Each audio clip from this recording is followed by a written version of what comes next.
Insights from Thomas C. Foster's How to Read Literature Like a Professor, brought to you by InstaRead.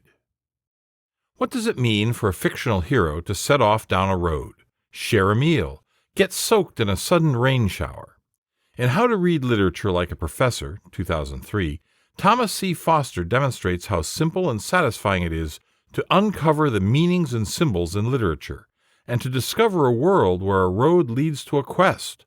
A shared meal may signify a communion, and rain, whether cleansing or destructive, is never just rain in this practical and amusing guide.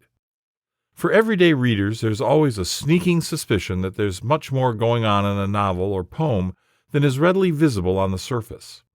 Perhaps a symbol that remains elusive, or an unexpected twist on a character. Foster covers key themes, literary models, narrative techniques, and structure, with the goal of making your reading experience more engaging, rewarding, and entertaining. Insight number 1. Students frequently marvel how their literary instructors are able to pull so much significance and symbolism from seemingly commonplace works. Over the years, a literary professor develops a specific language of reading, which the pupils are only now becoming acquainted with. When ordinary readers come upon a fictional book, they focus on the plot and characters, as they should. Who are these people? What are they doing? And what great or awful things are happening to them? They have an emotional reaction to the narrative. Meanwhile, when English professors read, they will accept the story's emotive reaction level, but other aspects of the novel will occupy most of their attention. What was the source of the effect? Who does this character remind you of? Where have I seen a similar situation before? Professors read and think metaphorically as well. Until shown differently, everything appears to be a sign of something. Is this a parable? Is that a metaphor? What exactly does that item over there mean? Memory, pattern, symbol. These are the three characteristics that distinguish the professorial reader from the rest of the pack. Number 2. One of the best things about being an English professor is that you get to see old pals all the time. That's because the stories and characters in different books are not all disconnected. There are always similarities and familiar threads. Beginning readers, on the other hand, may see each narrative as unique, resulting in a fragmented reading experience. You probably had difficulty identifying the complete picture from just the dots when you created your first connect-the-dots painting as a kid, so you had to sketch the entire line.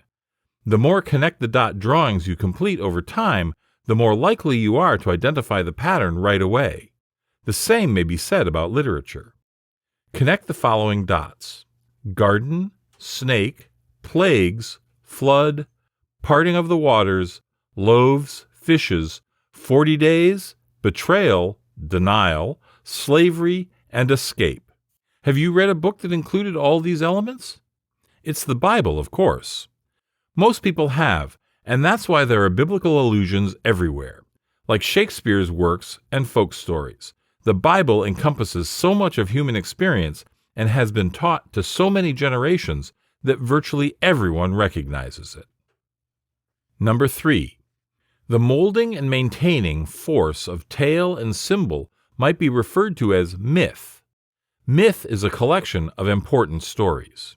We're mostly concerned with how these religious stories serve as material for literary writers, how they may enrich a story or poem, and how the reader perceives them while reading and interpreting literature. Biblical myth encompasses the widest variety of human situations, covering all stages of life including the afterlife, all personal and governmental connections, and all aspects of an individual's experience, including physical, sexual, psychological, and spiritual. Number 4. Why would a writer want the wind roaring and the rain pouring down, the grand house or the cottage ripped apart, or the tired traveler battered? You might argue that every tale requires a setting, and weather is an important component of that setting. True, but there's a lot more to it than that. It's never simply rain. Weather is never just weather in literature. So, what makes rain so special? We have a lot of mythology about rain, and its most important byproduct in the Judeo-Christian Islamic world. Rain is clearly a part of other mythology as well, It evokes the most profound of ancestral memories. Number 5. There's a nasty notion going around that English teachers are dirty-minded. This isn't the case. They're no more filthy than the rest of society. It's only that they're able to detect sexual motives in writers who may or may not have filthy minds. The sexual symbolism that arose in Freud's study of the subconscious has resulted in a lot of sexual innuendo in literature. He unleashed the sexual possibilities of the subconscious when he released The Interpretation of Dreams, 1900. According to him, tall buildings may signify men's sexuality, rolling landscapes such as waves, women's sexuality, and stairs, intercourse. All of this may be considered rubbish in the realm of psychoanalysis these days, but it's gold in terms of literature. When discussing sex in literature, it's practically impossible not to bring up novelist D.H. Lawrence, because sex had been taboo for so long.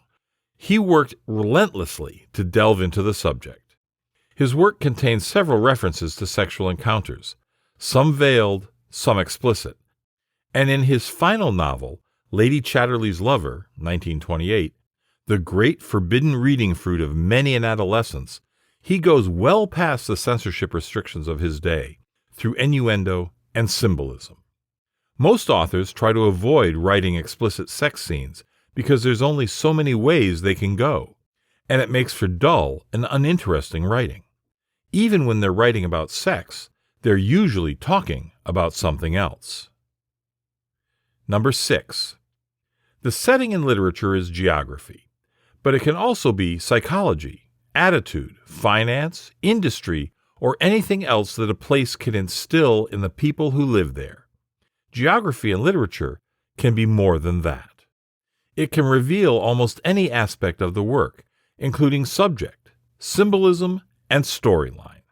Humans inhabiting spaces and spaces inhabiting humans are both common themes in literary geography. Who knows how much we are influenced by our physical surroundings? Writers have the ability to do so, at least in their own works and for their own purposes. Heart disease is the most poetic, lyrical, and brilliantly allegorical sickness in literature. Heart illness is neither lyrical nor allegorical in real life. It is frightening, sudden, and draining. However, when it's used by a novelist or dramatist, it's incredibly symbolic.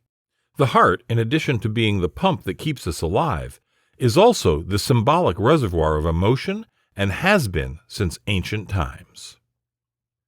Number 7. We begin to perceive and understand the spectrum of possible meanings when enough writers use a certain object or circumstance in enough works. The story it tells, the surface conversation, is the text's primary meaning, landscape description, action, argument, etc. All the symbolism in literary analysis constitute the secondary meaning, so don't lose sight of the primary while looking for the secondary. We hope you enjoyed insights on Thomas C. Foster's How to Read Literature Like a Professor. Smash the like button, leave a comment, and subscribe to our channel. Visit instaread.co to get more insights from this and thousands of other books. Use the code YouTube to get a discount on your subscription.